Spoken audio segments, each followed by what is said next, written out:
बिस्मिल्लाहिर्रहमानिर्रहीम। मेरा नाम नदीम रिजवी है और मैं प्रोफेसर हूँ और farmer head of the department Jinnah post graduate medical centre रह चुका हूँ। आज जिस सिलसिले में मुझे बात करनी है वो सांस के अमराज, सांस के मरीज़ और रमज़ान। देखिए, रमज़ान की बस आमद है, तो मैं चाहता था कि अपने सांस के मरीज़ों को कुछ इस सिलसिले में एडवाइस कर सकूं, मशवरा दे सकूं। देखिए, सांस के मरीज़ जो होते हैं वो 3 किस्म के होते हैं, जिनको हल्के दर्जे का मर्ज़ होता है जिसे हम माइल्ड डिज़ीज़ कहते हैं, दरमियाने दर्जे का होता है मॉडरेट डिज़ीज़, या बहुत सीवियर होता है जो कि सीवियर डिज़ीज़ या शदीद नौइयत की सांस की तकलीफ़ कहलाती है।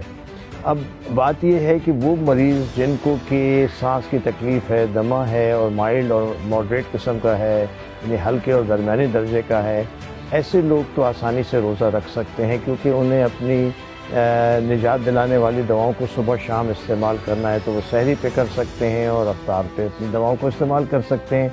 बीच में उनको किसी दवा की ज़रूरत नहीं होती। लेकिन मसला सिर्फ उन लोगों को आता है जिनको शदीद नौइयत का दमा हो। इनको अक्सर बीच में भी कभी कभी नेबुलाइज़र, वेंटोलिन या सल्ब्यूटामॉल का नेबुलाइज़र लेना पड़ता है या इन्हेलर लेना पड़ता है।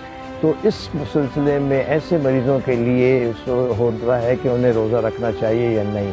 अब इसमें 2 स्कूल ऑफ थॉट हैं, 2 इसमें जो हैं उलमा हज़रात जो हैं, इसमें एक इब्हाम मौजूद है कि क्या हम रोज़े के दौरान नेबुलाइज़र का इस्तेमाल या इन्हेलर का इस्तेमाल कर सकते हैं या नहीं कर सकते हैं।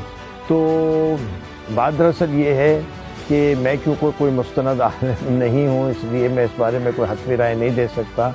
बेहतर होगा कि आप किसी आलिम से इस बारे में, मज़हबी स्कॉलर से इस बारे में अपनी राय ले लीजिए, मशवरा कर लीजिए।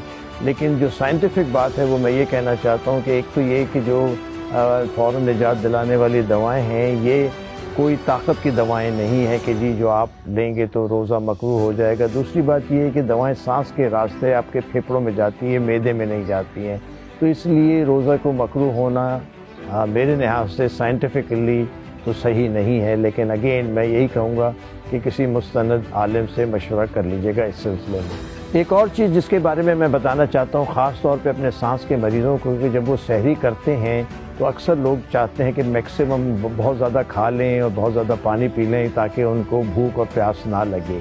और फिर ये भी देखा गया है कि ऐसे लोग फिर जाके लेट जाते हैं, क्योंकि रात तक देर तक इबादत करते हैं, सुबह सहरी में उठ जाते हैं, तो उनकी नींद पूरी नहीं होती। तो अक्सर लोग सहरी करने के बाद थोड़ी देर सोना चाहते हैं।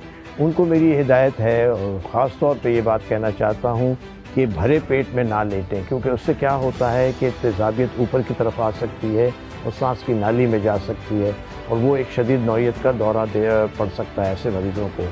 और जिन लोगों को ख़ास तौर पे रिफ्लक्स इसोफेजाइटिस है, जिसे हम कहते हैं कि मैदे का ऊपर वाला मुंह बंद नहीं होता, उन्हें तो ख़ास तौर पे एहतियात करनी चाहिए। फिर वो ये भी कर सकते हैं कि पलंग के नीचे जिधर उनका सर होता है उसके नीचे 6 इंच या 8 इंच के ब्लॉक लगा लें, ताकि सर वाली साइड जो है, सरहाना जो है, वो ऊपर की तरफ उठ जाए। तो ये भी बहुत बेहतर रहता है। अक्सर जब लोगों को हम बताते हैं कि ये करें तो वो 2 तकिए कहते हैं, हम 2 तकिए इस्तेमाल कर लेंगे। 2 तकियों से सिर्फ आपकी गर्दन मुड़ती है, आपका धड़ जो है वो ऊपर की तरफ होना चाहिए। तो इसका भी एहतियात कीजिए और कोशिश ये कीजिए कि भरे पेट में जाके ना लेट जाएँ। जिन लोगों को ये मर्ज़ जिसे हम रिफ्लक्स कहते हैं या रिफ्लक्स इसोफेजाइटिस या हाइटिस हर्निया कहते हैं, जिनको ये मर्ज़ होता है, उन्हें ख़ास तौर पे एहतियात करनी चाहिए। उनको मेरा मशवरा ये होगा कि जिस पलंग पे वो सोते हैं, जहाँ उनका सर होता है, उसके नीचे 6 इंच या 8 इंच के ब्लॉक लगा लीजिए पाए के नीचे। अक्सर लोग 2 तकिए कहते हैं, हम 2 तकिए लगा लेंगे। 2 तकिए से सिर्फ गर्दन मुड़ती है, आपका जो है सीना जो है, धड़ जो है, वो ऊंचा होना चाहिए ताकि मैदे से तेज़ाबियत ऊपर की तरफ ना आए। तो इसका ख़ास एहतियात कीजिए, भरे पेट में ना लेटिए और चिकनाई और मसाले वाली चीज़ों का कम से कम इस्तेमाल करें।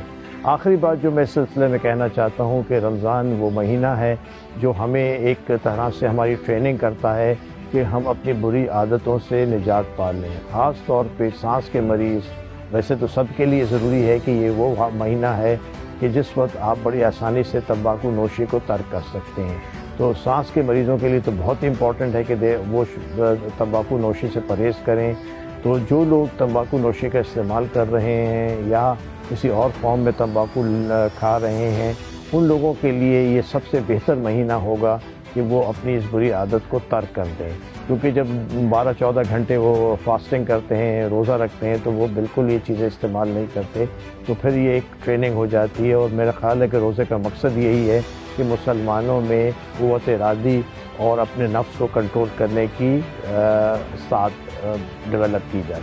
تو بس یہ چند مشورے تھے جو میں اپنے سانس کے مریضوں کو دینا چاہتا تھا۔ شکریہ۔